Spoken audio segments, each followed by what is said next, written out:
Welcome to 1 Samuel 20. This is where the story between Jonathan and David really takes its fulfillment in regards to the covenant promises. But it originates out of a concept that I think we all know too well, and that is fear. And the question that this passage sparks within us is, who do we fear and what do we fear? And how does the relationship between fear and faith actually work together? Are they polar opposites, or do they really work in the life of every believer? So as we pause and you hear the reading, just listen to, what does David fear and how does it work with his faith? And also Jonathan, what does Jonathan fear and how does that work with his faith in God? 1 Samuel 20, beginning at verse 1 through to the end of verse 23. Then David fled from Naioth at Ramah and went to Jonathan and asked, "What have I done? What is my crime? How have I wronged your father that he is trying to kill me?" "Never," Jonathan replied. "You are not going to die. Look, my father doesn't do anything great or small without letting me know. Why would he hide this from me? It isn't so." But David took an oath and said, "Your father knows very well that I have found favour in your eyes, and he has said to himself, 'Jonathan must not know this, or he will be grieved.' Yet as surely as the Lord lives, and as you live, this is the only step between me and death." Jonathan said to David, "Whatever you want me to do, I'll do for you." So David said, "Look, tomorrow is the new moon feast, and I'm supposed to dine with the king, but let me go and hide in the field until the evening of the day after tomorrow. If your father misses me at all, tell him, 'David earnestly asked my permission to hurry to Bethlehem, his hometown, because an annual sacrifice is being made there for his whole clan.' If he says, 'Very well,' then your servant is safe. But if he loses his temper, you can be sure that he is determined to harm me. As for you, show kindness to your servant, for you have brought him into a covenant with you before the Lord. If I am guilty, then kill me yourself. Why hand me over to your father?" "Never," Jonathan said. "If I had the least inkling that my father was determined to harm you, wouldn't I tell you?" David asked, "Who will tell me if your father answers you harshly?" "Come," Jonathan said, "let's go out into the field." So they went there together. Then Jonathan said to David, "I swear by the Lord, the God of Israel, that I will surely sound out my father by this time tomorrow. If he is favourably disposed toward you, will I not send you word and let you know? But if my father indeed intends to harm you, may the Lord deal with Jonathan, be it ever so severely, if I do not let you know and send you away in peace. May the Lord be with you as he has been with my father, but show me unfailing kindness, like the Lord's kindness as long as I live, so that I may not be killed. And do not ever cut off your kindness from my family, not even when the Lord has cut off every one of David's enemies from the face of the earth." So Jonathan made a covenant with the house of David, saying, "May the Lord call David's enemies to account." And Jonathan had David reaffirm his oath out of love for him, because he loved him as he loved himself. Then Jonathan said to David, "Tomorrow is the new moon feast. You will be missed, because your seat will be empty. The day after tomorrow, toward evening, go to the place where you hid when this trouble began, and wait by the stone Ezel. I will shoot 3 arrows to the side of it, as though I was shooting at a target. Then I will send a boy and say, 'Go find the arrows.' If I say to him, 'Look, the arrows are on this side of you, bring them here,' then come, because surely as the Lord lives, you are safe. There is no danger. But if I say to the boy, 'Look, the arrows are beyond you,' then you must go, because the Lord has sent you away. And about the matter you and I discussed, remember, the Lord is witness between you and me forever." As you heard that reading, hopefully you saw how faith and fear actually work together. They're not polar opposites. That is, that every time a person becomes a Christian, fear is not cast totally aside, because fear is a natural outworking of life, and it's not altogether bad. It was a good thing for David to fear Saul. He wasn't going to be arrogant towards his faith in God, to say, like, I'm the king's anointed, I'm going to be the new king. The ultimate king, God has anointed me. I'm just going to go charge off into Saul and God will take care of him and put me on the throne. In fact, I'm going to do a Macbeth and kill the old king in order to take up my rightful place. He doesn't act that sort of arrogance towards the promises that God has made to him. There is a natural fear that we all have. Sometimes fear does take its toll on us, and we get so overcome by fear that we lose faith in the promises of God. We lose faith, in the promises of God. And that, I don't think, is what David has embarked upon here.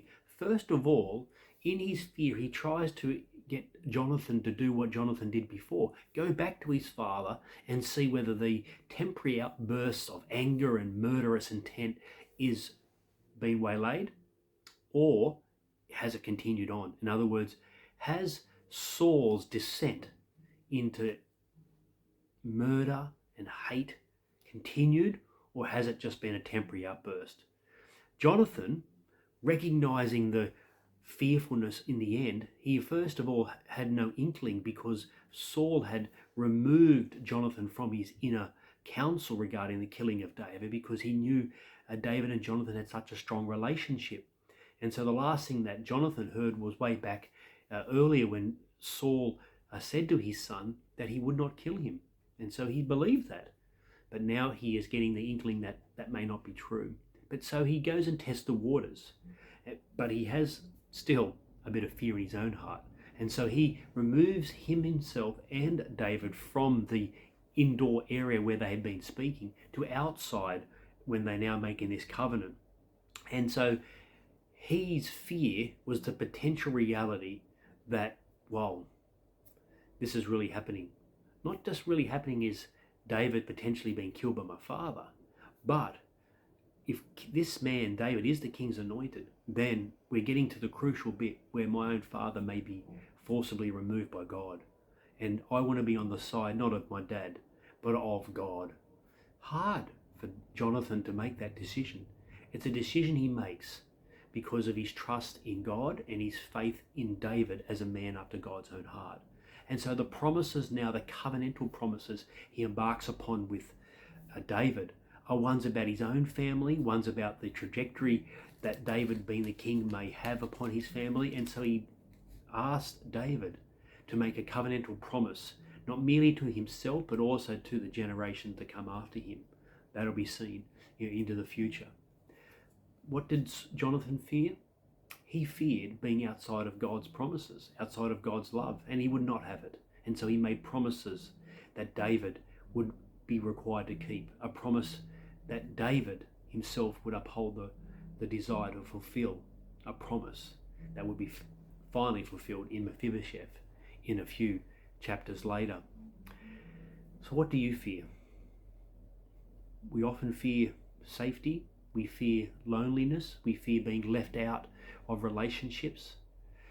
In the end, David and Jonathan feared losing each other, but they also feared losing God's love, and that fear they knew could never be taken away as long as they resided in God's love.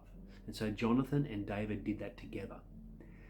In the end, we know, hopefully as Christians, that the only fear that is worth fearing is God himself, because he is the boss, the controller, the lover of all things. And so Jesus, in a passage that I think does speak into this context, speaks beautifully. Jesus says, now this comes from Matthew 10:26. He says, have no fear of them, that is those who hate you because you belong to Jesus. For nothing is covered that will not be revealed, or hidden that will not be made known. In other words, when you're forced by this world to deny Jesus, in other words, to fear this world more than Jesus, don't do it. It will be hard, but in faith, put your trust in God. What I tell you in the dark, say in the light. What you hear whispered, proclaim on the housetops. And do not fear those who kill the body but cannot kill the soul. In other words, only God has that sort of power. Rather, fear him who can destroy both soul and body in hell. In other words, God is the God of this world and the next. Fear him, and then you'll realize that he actually wants to take you to the next, to not let those fears send you to hell. No, he wants your fears to be absolutely satiated by the love of God. Because why? Are not two sparrows sold for a penny, and not one of them will fall to the ground apart from your Father? In other words, he knows all things, he's sovereign. But even the hairs of your head are numbered. Fear not, therefore, you are more valuable than the sparrows. In other words, don't fear this world, because it cannot do anything against you into the next world. God you should fear, and know that it is God who loves you and cares for you. He knows you are valuable. And even if things happen in this world that cause our safety to be absolutely removed through death, like it will be in future with Jonathan, Jonathan will be in heaven, because he is a man who is also after God's own heart. Don't fear this world to the extent that it causes you to deny Jesus. Trust in God, and no matter what happens in this world, you'll be with all those saints who have also, through their faith, held firmly and grimly, sometimes during dire circumstances, to the reality that Jesus is both in charge and loves you. Amen.